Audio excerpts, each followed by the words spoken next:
everyone, welcome you all on the platform for DICS for UPSC. UPSC का result prelims का आ गया है. Now you should start your full phase preparation for UPSC means 2026.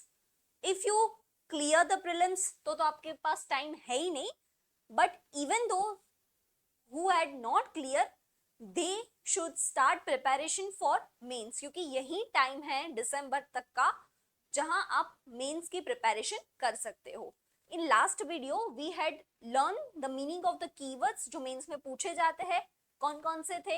Enumerate और वो सब. In this video we are going to learn the three other keywords, that is comment, critically examine, compare or differentiate. Okay, so let's start with first है comment. if question में comment पूछा है सो उसका meaning क्या होता है? Comment यानी कि you have to give opinion. आप क्या समझते हो? वो एग्जामिन जैसा नहीं कि what is the answer, why is the answer, what is your opinion for that particular sentence or particular statement. Okay, and not just opinion. opinion देने से कुछ नहीं होगा. it should add with of facts या examples. ठीक है, let's have a look. first है the role of comment on the role of social media in strengthening democracy in India. तो यहाँ पे आप क्या करोगे? डेफिनेशन ऑफ सोशल मीडिया दोगे, फीचर्स ऑफ सोशल मीडिया दोगे, टाइप्स ऑफ सोशल मीडिया दोगे. This is the correct answer which you should give. No, हम नॉर्मली यही करते हैं जब हमें मीनिंग नहीं पता होता है कीवर्ड्स का. अगर यहाँ पे एक्सप्लेन पूछा होता then you should write this all, but यहाँ पे क्या पूछा है? They are asking the comment. So ये करेक्ट आंसर नहीं है. आपको ओपिनियन देना है कि क्या सोशल मीडिया हेल्प करती है डेमोक्रेसी को स्ट्रेंथन करने में. यस और no, what's your opinion?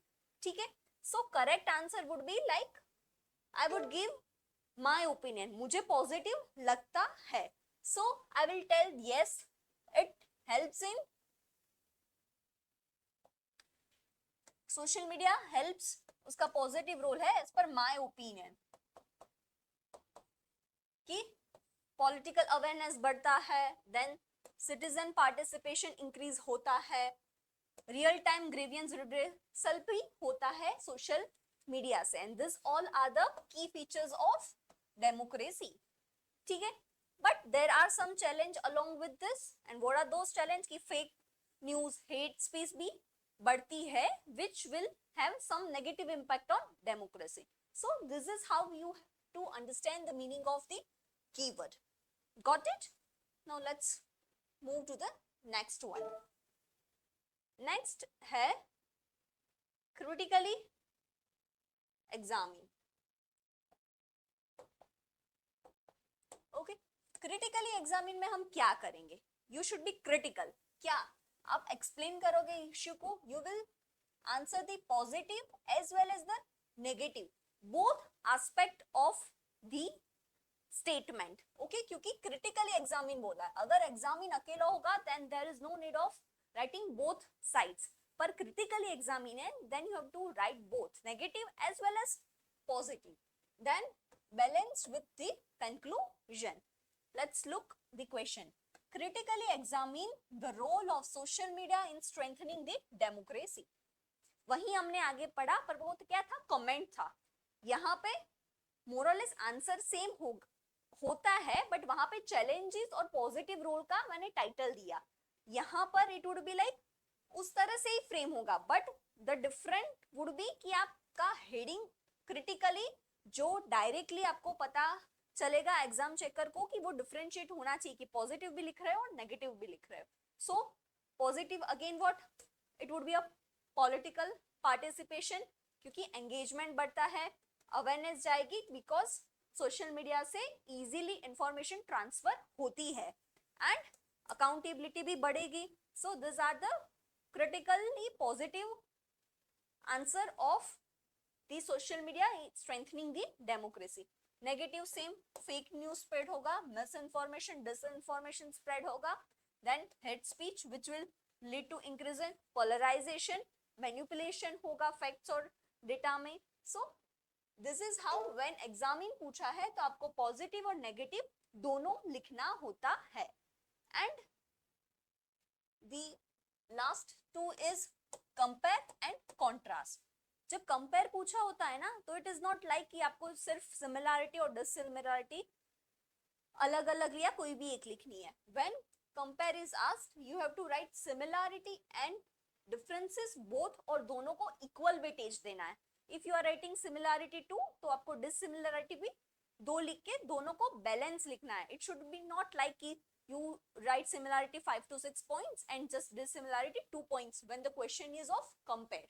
No, दोनों को दोनों साइड से कंपेयर करना है. if example would be compare the Nagara and the Dravida style of temple architecture, तो आप कैसे मोस्टली कैसे कंपेयर में कैसा लिखते हैं सब सिमिलैरिटी करके you write it out और dissimilarity करके you write it out. rather similarity में you can write कि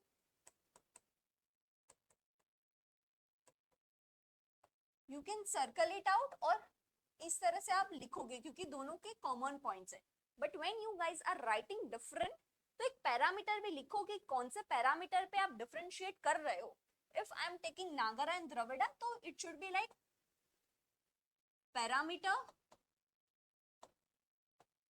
नागरा एंड द्रविड़ा पूरा लिखेंगे एग्जाम में. Don't use the symbols in exam.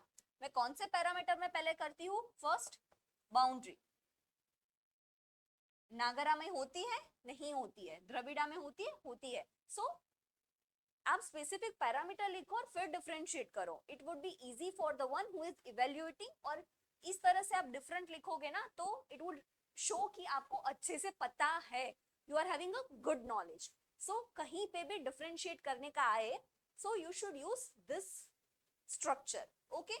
And now coming to the contrast. Contrast में आपको डिफरेंस लिखना होता है.